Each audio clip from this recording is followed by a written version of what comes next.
The sea was calm, almost unnaturally so, as the maritime research vessel Endeavour cut through the dense fog that hung low over the water.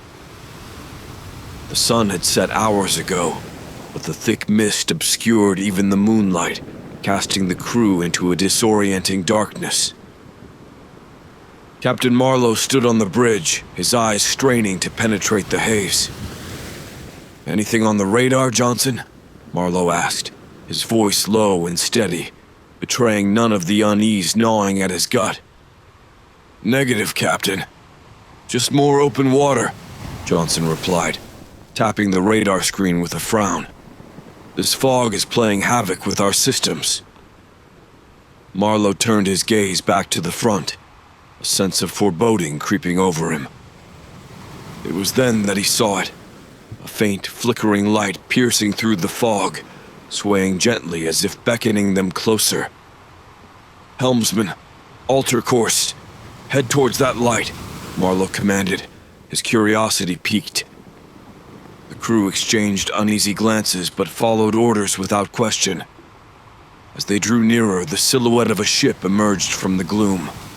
It was an old sailing vessel, its sails tattered and its hull covered in a thick layer of barnacles and seaweed.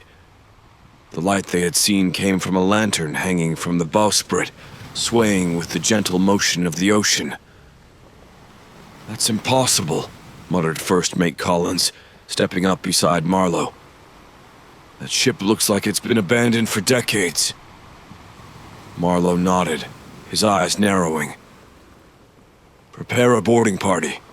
We're going to investigate." The crew hurried to comply, their movements brisk but tense. A small team was assembled. Marlowe, Collins, Johnson, and 2 more sailors, Hardy and Fisk. They lowered a skiff and rowed cautiously towards the ghostly vessel. The closer they got, the more oppressive the atmosphere became, as if the very air around the ship was heavy with the weight of countless sorrows. They climbed aboard, the wood creaking ominously underfoot. The silence was absolute, broken only by the distant sound of the sea and the creaking of the ship's timbers. Marlowe raised his lantern, casting a circle of dim light that flickered across the deck. "Stay close," he instructed, his voice barely above a whisper. The men nodded, their expressions grim. As they ventured deeper into the ship, the sense of unease grew. They passed through the galley where pots and pans lay scattered as if abandoned in a hurry. The crew quarters were empty, the bunks neatly made as if awaiting the return of their occupants. "Captain, over here," Johnson called softly from ahead. Marlowe quickened his pace, finding Johnson standing before a closed door marked "Captain's Quarters." Marlowe pushed the door open, the hinges groaning in protest. Inside, the cabin was in disarray, papers and maps strewn across the floor. At the center of the chaos stood a desk, atop which lay a leather-bound logbook. Collins picked up the logbook, flipping through the pages. "These entries, they start off normal, but then..." Marlowe took the book from him, reading aloud. "June 3rd, 1847. The men grow restless. They speak of whispers in the night, shadows that move on their own. June 10th, 1847. More disappearances. I fear a mutiny is brewing. June 15th, 1847. God save us. The ship is cursed." He looked up, meeting the eyes of his men. "We need to find out what happened here. And fast." A cold breeze swept through the cabin, extinguishing their lantern. In the sudden darkness, Marlowe heard a faint whisper, chilling and otherworldly. "Leave. Or join us." The men froze, their breaths coming in shallow gasps. Marlowe's grip tightened on the logbook, his heart pounding. The ghost ship had revealed its first secret, but many more lay hidden in the shadows. Captain Marlowe, still holding the logbook, motioned for his men to follow him out of the captain's quarters. The whisper echoed in his mind, a chilling reminder that they were not alone on this forsaken ship. They needed answers, and they needed to be quick. "Let's split up," Marlowe said, trying to sound more confident than he felt. "Collins, take Johnson and Hardy. Search the lower decks. Fisk, you're with me. We'll check the upper levels." The men nodded, though their expressions betrayed their unease. Collins led his group towards the stairs leading down, while Marlowe and Fisk ascended to the next level. The wood creaked under their weight, the sound amplified in the stillness. The upper deck was in a similar state of decay. Tattered sails flapped weakly in the occasional breeze, and the rigging hung like skeletal remains. Marlowe moved cautiously, his eyes scanning for any sign of life or death. "Captain," Fisk whispered, pointing towards a door at the far end of the deck. "Looks like the chart room." They approached the door, the air growing colder with each step. Marlowe pushed it open, revealing a room cluttered with maps and navigation tools. The centerpiece was a large, ornate table with a detailed map of the Atlantic spread across it. Fisk picked up a compass lying on the table. "These instruments are ancient, but they look like they were in use recently." Marlowe nodded, his attention drawn to a corner of the room where an old wooden chest stood partially open. Inside, he could see glints of gold and silver. "Looks like we found some of the treasure." As he stepped closer, a cold hand seemed to grip his heart. He could feel a presence behind him, the air around him growing impossibly frigid. Slowly he turned, half expecting to see the ghostly figure he had imagined since boarding. Instead, he saw Fisk staring at him, eyes wide with terror. "Captain, we need to leave. Now!" Before Marlowe could respond, a blood-curdling scream echoed from below deck. It was Hardy. Without a second thought, Marlowe and Fisk dashed towards the sound, their footsteps echoing hollowly in the corridors. They found Collins and Johnson standing at the entrance to the cargo hold, their faces pale and drawn. Inside, Hardy was on his knees, staring at the floor in horror. Marlowe pushed past them, his breath catching in his throat at the sight before him. In the center of the cargo hold, surrounded by decaying crates and barrels, was a pile of bones. Human bones. The remains were arranged in a grotesque circle, and at its center lay an ancient, rusted dagger. It was clear that some kind of ritual had taken place here. "Dear God," Johnson whispered, crossing himself. "What happened to these men?" Marlowe took a step closer, the air growing colder with each passing second. He could feel the weight of countless eyes upon him, ghostly figures hidden in the shadows, watching, waiting. "These men didn't just die," Marlowe said, his voice barely more than a breath. "They were sacrificed." A sudden gust of wind blew through the cargo hold, extinguishing their lanterns. In the darkness, the whispers returned, louder this time, filled with anger and sorrow. "Join us! Join us!" The crew huddled together, their fear palpable. Marlowe knew they had to get off the ship, but the shadows seemed to grow, closing in around them. They were trapped, ensnared by the curse that had claimed the lives of the ship's previous crew. As the whispers grew louder, a realization dawned on Marlowe. The ghost ship was not just haunted, it was a prison, and the spirits of the dead were its jailers, bound to it for all eternity. If they didn't find a way to break the curse, they too would become part of its tragic history. "Back to the Endeavor," Marlowe ordered, his voice firm despite the fear gnawing at his insides. "We regroup and figure this out." But deep down, he knew the ghost ship would not let them go so easily. Back aboard the Endeavor, the crew gathered in the mess hall, their faces pale and eyes wide with lingering fear. Captain Marlowe placed the ghost ship's logbook on the table, its cracked leather cover a grim reminder of the horrors they had just witnessed. "All right, let's see what we can learn from this," Marlowe said, opening the logbook to the first page. The entry started off mundane enough: dates, coordinates, weather conditions. But as Marlowe turned the pages, the tone shifted. April 12th, 1847. A fine day at sea. Spirits are high as we set sail towards the New World. Our cargo is secure, and the crew eager. He flipped forward, skimming the entries until something caught his eye. May 5th, 1847. Strange occurrences during the night watch.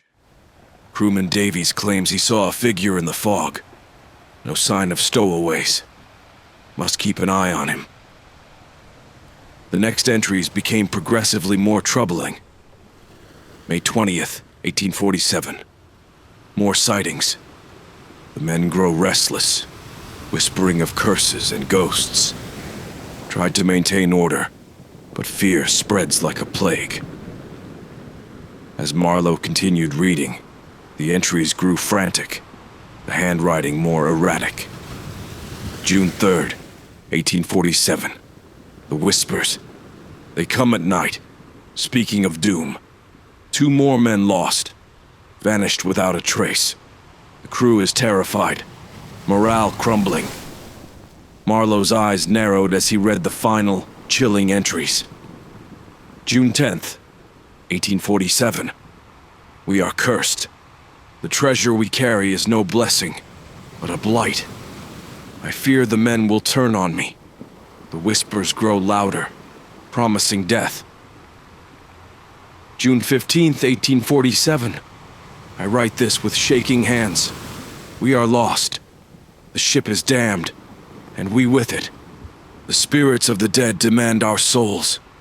God save us all. Marlowe closed the logbook, his mind racing. The treasure, he said slowly, is the key. Whatever they found or took on board brought this curse upon them. Johnson, his face still pale, nodded. We found that chest in the chart room. The coins, they didn't look normal. They were wrong somehow. Collins leaned forward, his voice a harsh whisper. If the treasure is cursed, maybe getting rid of it could break the curse. We need to find a way to return it, or destroy it. The room fell silent as the crew processed this. The notion of dealing with cursed treasure was beyond their usual duties, but the reality of their situation left them little choice. What about the ritual site in the cargo hold? Fisk asked. There must be more to it. Some way to reverse whatever happened. Marlowe nodded, determination hardening his features. We'll start there, but we need to be prepared. Whatever happened to the last crew, it won't let us go easily. A plan began to form in Marlowe's mind. They would need to retrieve the treasure and perform a counter-ritual, something to break the hold of the spirits. But first, they needed more information. Collins, take Johnson and Fisk. Search the captain's quarters again, and the chart room. Look for anything that might give us a clue. Books, letters, anything. Hardy and I will go through the logbook again, see if we missed anything. The crew dispersed to their tasks, each step taken with a sense of urgency and dread. They had a direction, but the path was fraught with peril. As they delved deeper into the ghost ship's history and the cursed treasure it carried, the line between the living and the dead grew ever thinner. The spirits were restless, and their fury would not be easily quenched. Night fell swiftly over the Endeavor, and the oppressive darkness seemed to smother any sense of security the crew might have had. The moon barely pierced through the thick fog, casting a ghostly glow over the waters. Marlowe, Hardy, Collins, Johnson, and Fisk gathered on the bridge, lanterns in hand, ready to continue their investigation. "We need to work quickly," Marlowe said, his voice low. "The spirits are growing restless. Let's find what we can and get off the ship." The team split up, each pair heading towards their assigned areas. Marlowe and Hardy made their way back to the captain's quarters, the eerie silence amplifying their every footstep. They set their lanterns on the desk and began rifling through the papers and books scattered across it. Suddenly, Hardy froze, his eyes wide. "Captain, look!" Marlowe followed Hardy's gaze to a mirror on the wall. In the reflection, he saw ghostly figures moving behind them, their forms translucent and shimmering in the dim light. The apparitions seemed to be watching them, their eyes filled with sorrow and anger. Marlowe turned quickly, but there was nothing there. The room was empty, save for him and Hardy. He took a deep breath, trying to steady his nerves. "Keep searching. We need to find something useful." Hardy nodded, though his hands trembled as he continued to sift through the documents. They found a set of journals, each detailing the captain's desperate attempts to maintain order and sanity as the curse tightened its grip on the crew. Meanwhile, Collins, Johnson, and Fisk were in the chart room, examining the maps and symbols. Collins traced a finger over the strange annotations, his brow furrowed in concentration. "These symbols," he said, "they look like some kind of ancient script. Maybe a warning or a spell." Johnson, holding one of the cursed coins, shivered.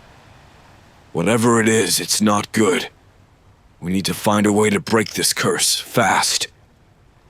Fisk examined the chest, its lid still open. He reached in cautiously and pulled out a handful of coins, noting their strange designs and unnatural coldness. "There must be a connection between these coins and the ritual we saw. We need to figure out how to reverse it."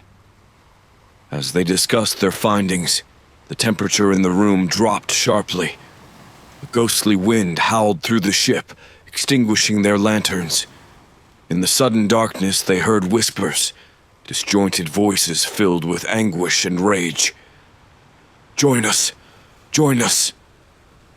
Panic set in as the shadows around them began to move, forming into more distinct shapes.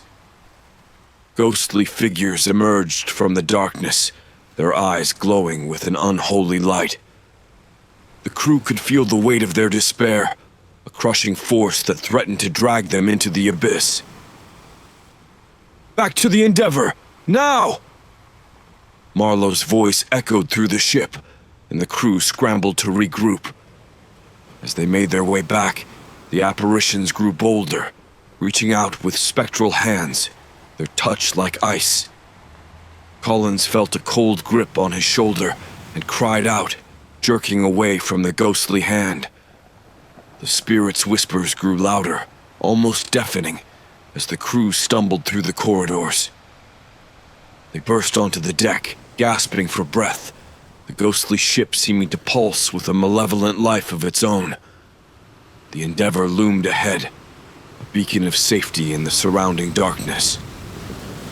They climbed aboard, collapsing onto the deck, their hearts pounding. Marlowe looked back at the ghost ship, now shrouded in an even thicker fog. "We're running out of time. Those spirits are getting stronger.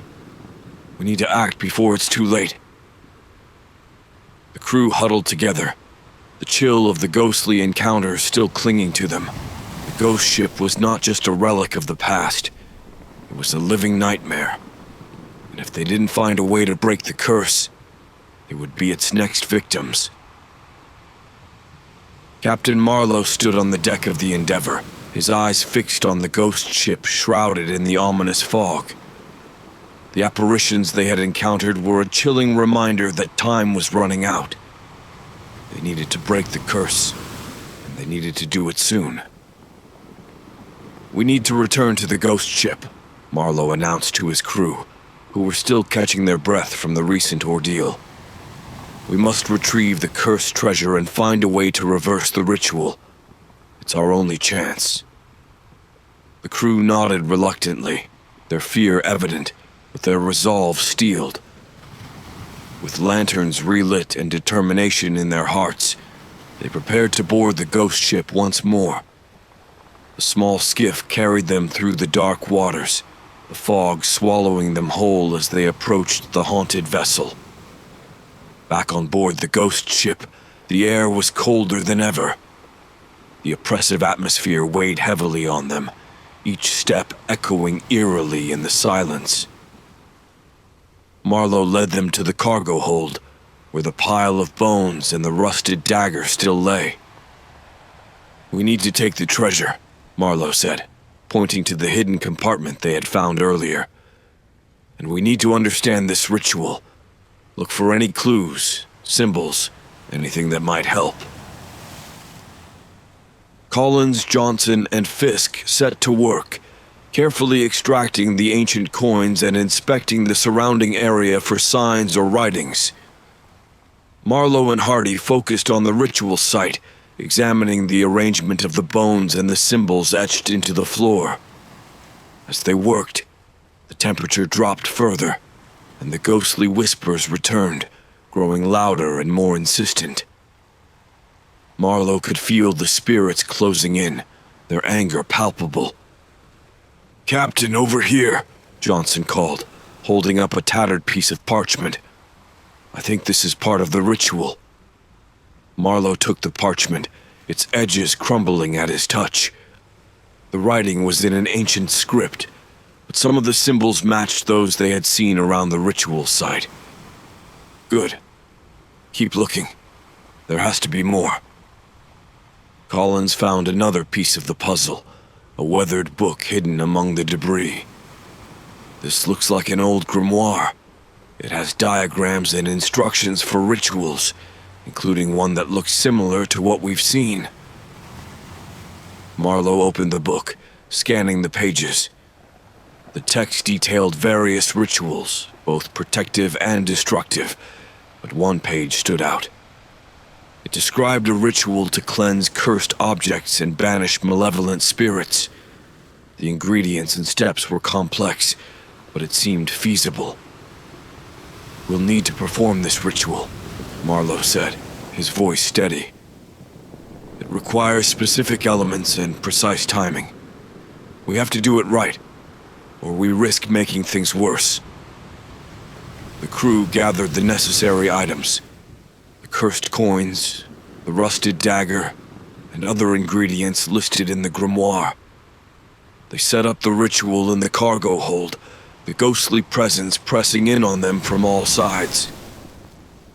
As they began the incantation, the air grew frigid, and the apparitions became more visible, their forms swirling around them in a macabre dance. The crew chanted in unison, their voices trembling but determined. The coins glowed with an eerie light, and the rusted dagger vibrated with a strange energy. The spirits' whispers rose to a cacophony, their anger and sorrow threatening to overwhelm the living.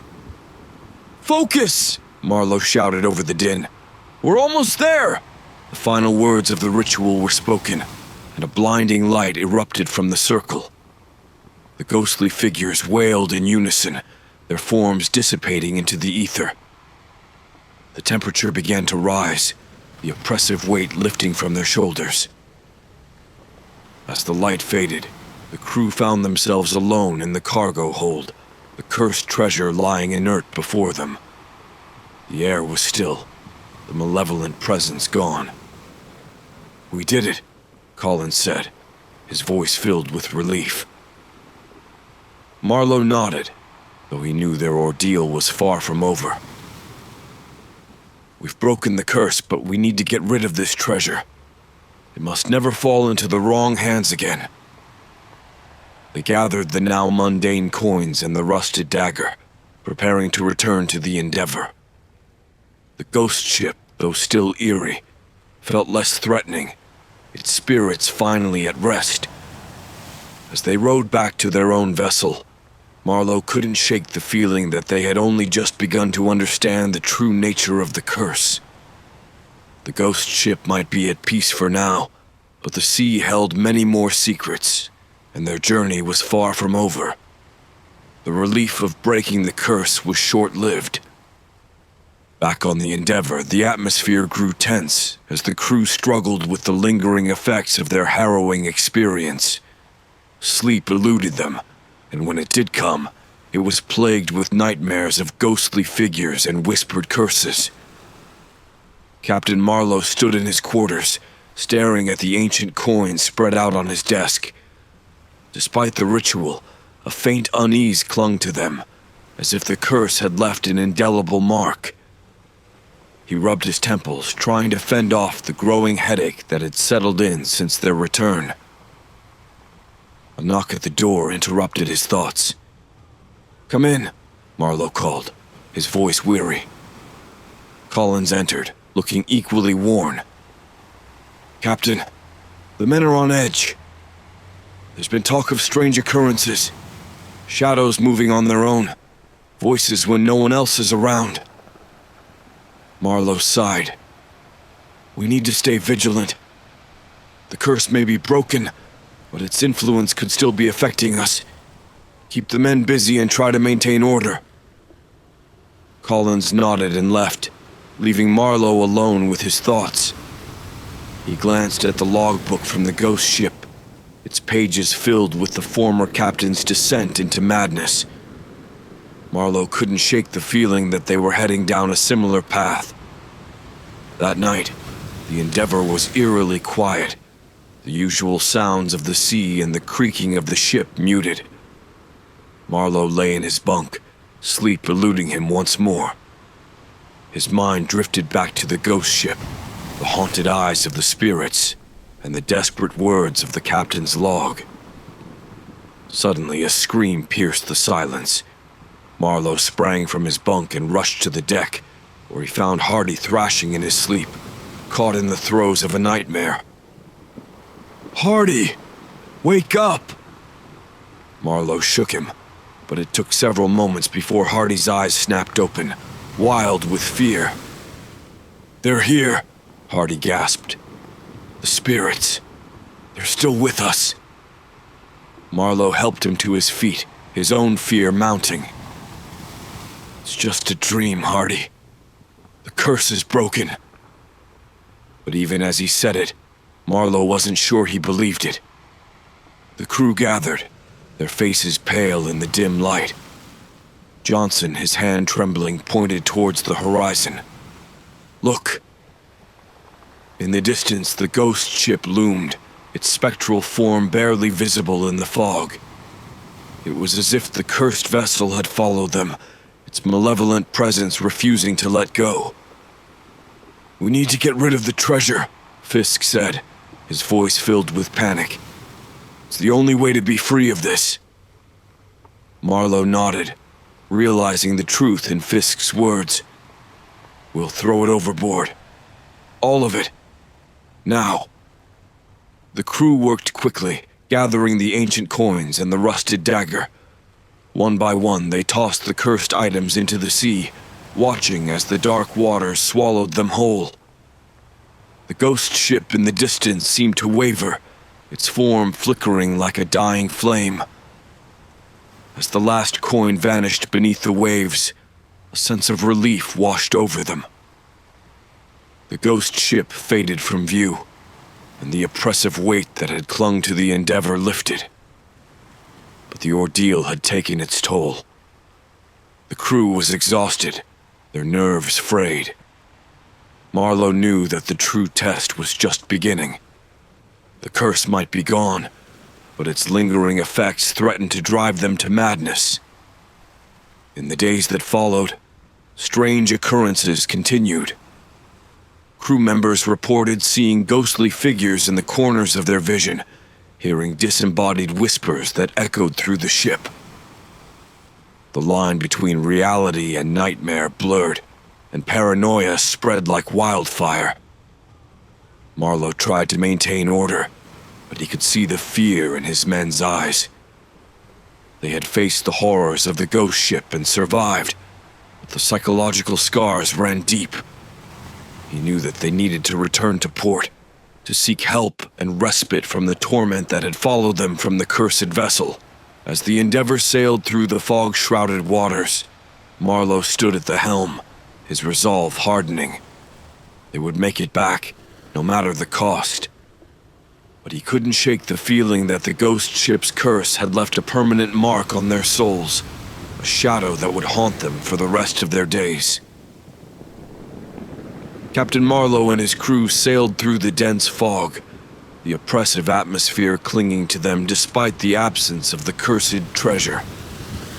The psychological scars from their encounter with the ghost ship lingered, manifesting in nightmares and eerie whispers.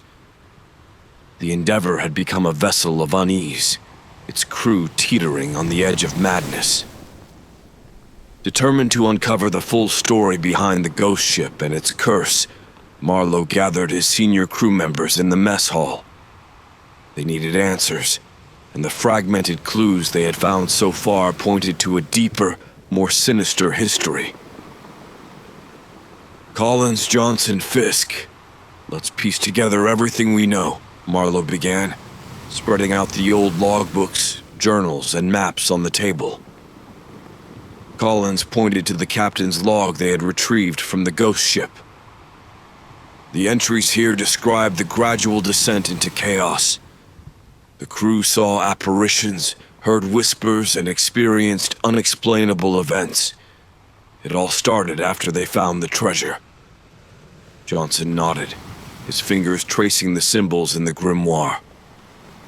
These rituals and symbols are ancient. Some of them predate even the oldest maritime traditions. It's clear they were dealing with forces beyond their understanding. Fisk flipped through the journal they had found in the chart room. This journal details the voyage of a previous captain who sought out the treasure. He believed it held great power, but instead, it brought doom upon his crew. Marlowe leaned back, his mind racing. It's not just the treasure that's cursed. It's the ship itself. Every crew that's come into contact with it has been driven to madness and death. But why? Collins looked thoughtful.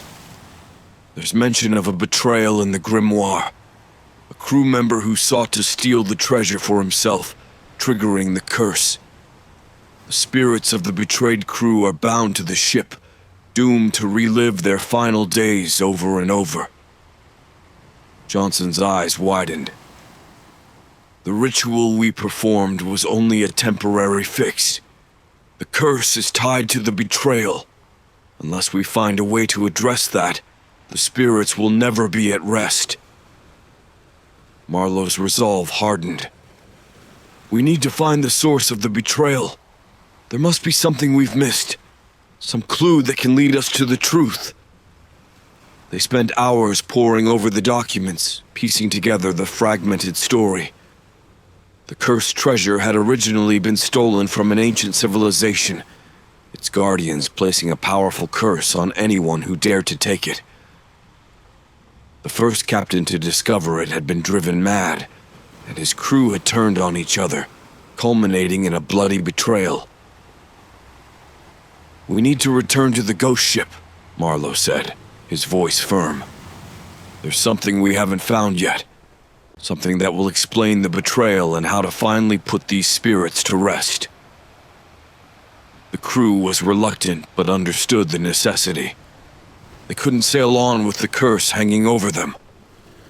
Preparations were made, and once again, they boarded the skiff and headed towards the ghost ship, the fog swallowing them as they approached. The ghost ship loomed ominously, its decaying hull and tattered sails casting eerie shadows in the dim light. Marlowe led his men aboard, their lanterns flickering as they moved through the ship's haunted corridors. In the captain's quarters, they found a hidden compartment beneath the floorboards.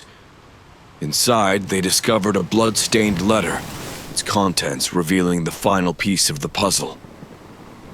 "To whom it may concern," Marlowe read aloud, his voice echoing in the silent room. "I write this with my dying breath.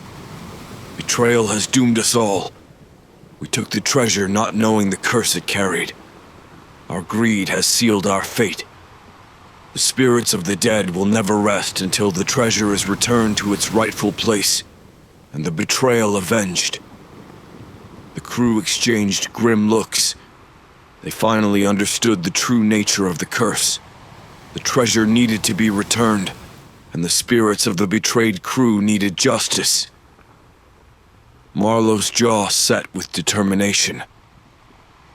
"We know what we have to do. We'll find the resting place of the original Guardians and return the treasure. And we'll find a way to bring justice to those who were betrayed." As they prepared to leave the ghost ship, the oppressive atmosphere seemed to lift slightly, as if the spirits sensed their intentions. The crew returned to the Endeavor, ready to embark on the final leg of their harrowing journey. The line between the living and the dead had never been clearer. They were bound by a shared history, a tale of greed, betrayal, and restless spirits seeking peace. And Marlowe knew that until they fulfilled their mission, the curse would follow them, a dark shadow on the edge of their sanity.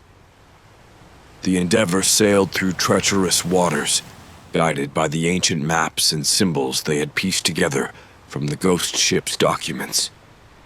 The air was thick with tension, the crew's resolve tested by the weight of their mission. Captain Marlowe stood at the helm, his eyes fixed on the horizon, the ghostly whispers still echoing in his mind. "We're close," Marlowe said, glancing at the coordinates marked on the old map. "The Guardian's resting place should be just ahead." The crew worked in hushed silence, their movements deliberate and precise. They knew the danger that lay ahead, but the promise of finally ending the curse fueled their determination. As they neared the designated location, a small island emerged from the fog, its jagged cliffs and dense forest shrouded in an eerie mist. The island seemed untouched by time, a relic of a long-forgotten era. "We anchor here," Marlowe ordered. "Prepare the treasure. We'll need to carry it to the heart of the island." The crew lowered a small boat into the water, carefully loading the cursed coins and the rusted dagger. They rowed towards the island, the silence oppressive, broken only by the rhythmic splash of the oars. Stepping onto the rocky shore, Marlowe felt a chill run down his spine.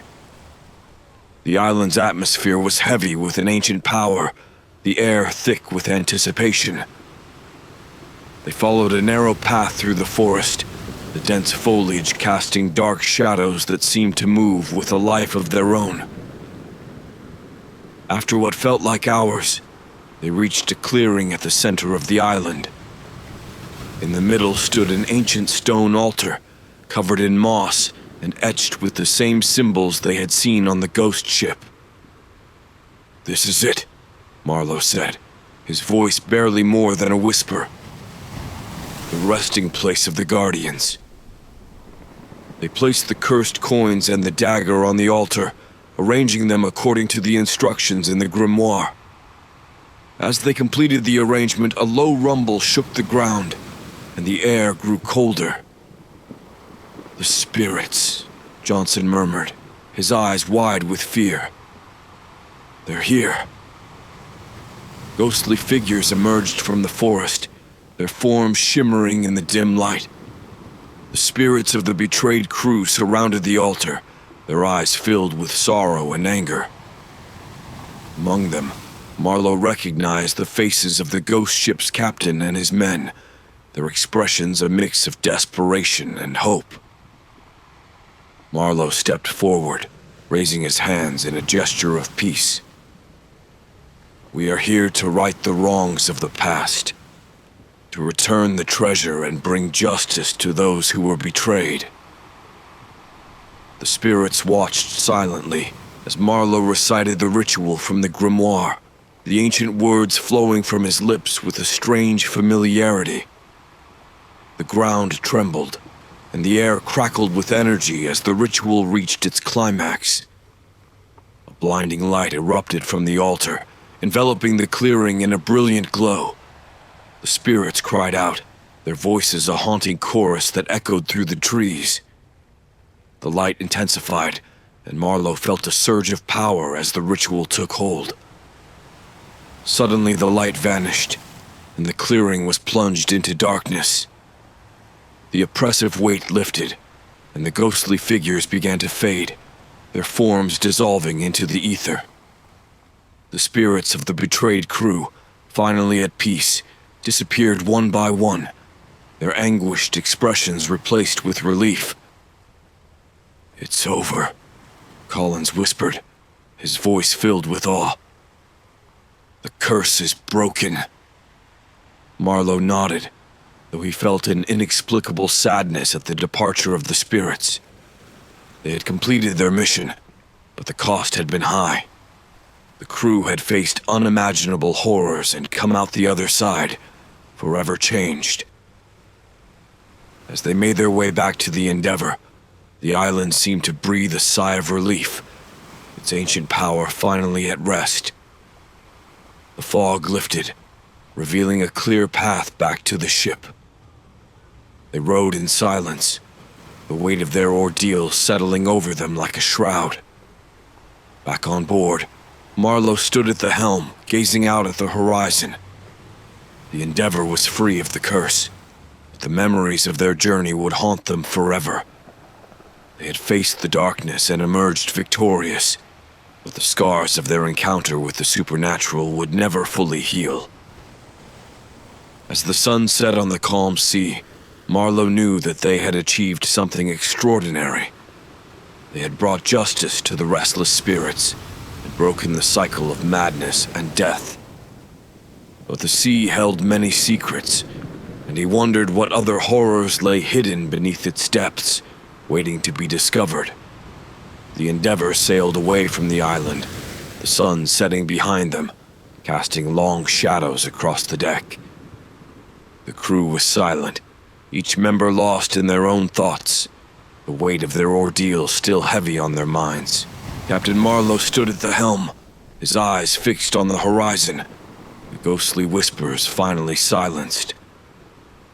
As night fell, the sea became calm, almost unnaturally so. The fog had lifted, revealing a star-filled sky that seemed to stretch on forever. But despite the clear night, a sense of unease lingered among the crew. Collins approached Marlowe, his face pale and drawn. "Captain, I can't shake the feeling that we're still being watched." Marlowe nodded, his own instincts telling him the same. "Keep a close watch, Collins. We can't afford any more surprises." The crew settled into their routines, though their movements were still cautious, their eyes darting to the shadows. Marlowe remained on the bridge, his mind racing with the events of the past days. They had broken the curse and freed the spirits, but the psychological scars would take longer to heal. As the hours passed, a strange fog began to roll in, thicker and more ominous than before. The temperature dropped, and an eerie silence enveloped the ship. Marlowe's heart sank as he realized the truth. Something was still wrong. A sudden shout from the lookout broke the silence.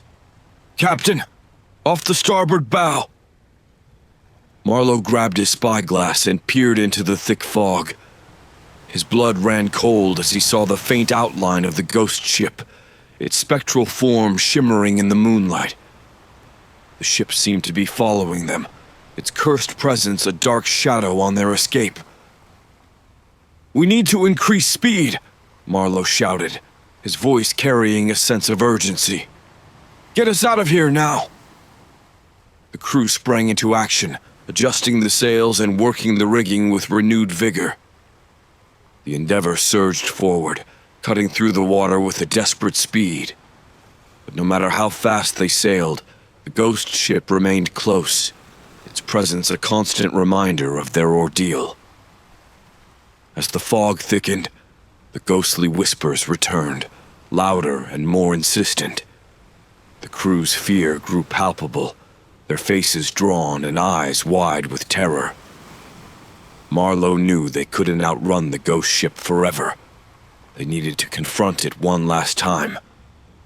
"Prepare for battle," Marlowe ordered, his voice steady despite the fear gnawing at his insides. "We'll face this head on." The crew armed themselves, their determination a fragile shield against the encroaching darkness. Marlowe stood at the helm, his eyes fixed on the ghost ship as it drew closer. The air crackled with tension, and the whispers grew deafening. Suddenly, a ghostly figure appeared on the deck of the Endeavour. It was the captain of the ghost ship, his eyes filled with sorrow and anger. He raised a spectral hand, and the whispers intensified, a cacophony of voices crying out for justice. "You have broken the curse," the ghostly captain said, his voice a chilling echo. "But the betrayal runs deep. Justice has not been served." Marlowe stepped forward, his jaw set with determination. "We have returned the treasure and freed the spirits. What more do you want from us?" The ghostly captain's eyes burned with an unholy light. "The one who betrayed us still lives. Until he faces justice, the curse will remain." Marlowe's mind raced, trying to comprehend the ghost's words. The one who betrayed them still lived? How was that possible? A realization dawned on him. The curse had been passed down through the generations, the betrayal echoing through time. The descendant of the original betrayer must still be alive, carrying the weight of his ancestors' sins. "We will find him," Marlowe vowed, his voice filled with resolve. "We will bring him to justice." The ghostly captain nodded, his form beginning to fade. "Do not fail us, or the curse will claim you all." With those final words, the ghostly figure vanished, and the whispers ceased. The ghost ship began to dissolve into the mist, its presence finally fading from sight. The Endeavour sailed on, the crew's relief palpable. They had one final task: to find the descendant of the betrayer and bring him to justice. Only then would they truly be free of the curse. As they sailed towards their destination, Marlowe knew their journey was far from over. They had faced unimaginable horrors and emerged victorious, but the shadow of the ghost ship would linger until they fulfilled their final promise. The line between escape and eternity had never been clearer. They were bound by a shared destiny, a tale of betrayal and justice that spanned generations. And Marlowe vowed they would see it through, no matter the cost.